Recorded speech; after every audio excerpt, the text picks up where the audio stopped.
I mentioned to the founder of this mosque, Haji Abdul Malik Sahib is here. And we did not consult anyone else. Because alhamdulillah I come here and perform, lead the Friday prayers here, along with Hafiz Sahib. So I said to Haji Sahib, this gathering is for the remembrance of the martyrs of Islam.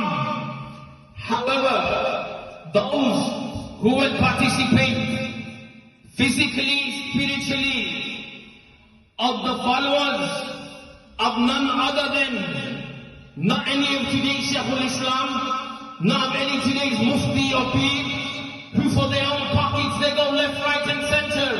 I said these are the sincere followers of the Prophet sallallahu alaihi wasallam and the true devotees of the awliya Allah alayhi ridwan.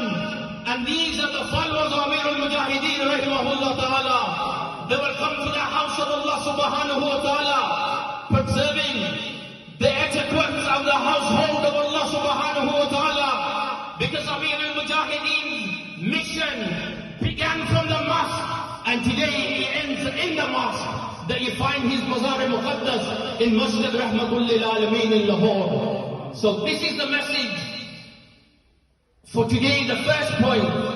This is conducted under the spiritual guidance of Amir al-Mujahideen rahimahullah ta'ala. May Allah subhanahu wa ta'ala shower His mercy, infinite mercy, upon the shrine, upon the blessed soul of Huzur Qibla Amir al-Mujahideen rahimahullah ta'ala. If you say this in any other mosque, they will put you out and say, do dua, don't come ever again. But this mosque in Akak Green, if you look at the board, Jamaat Ahl Sunnah, on one hand he has Ya Allah on one side, and of the board on the other side Ya Rasulullah sallallahu alayhi wa sallam.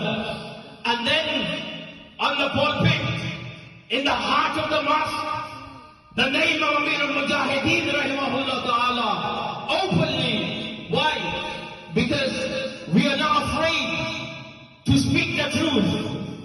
Now me and you, we can't go to Karbala to give our life, but what we can do, those who spend their lives in the way of Imam Hussein radiallahu anhu,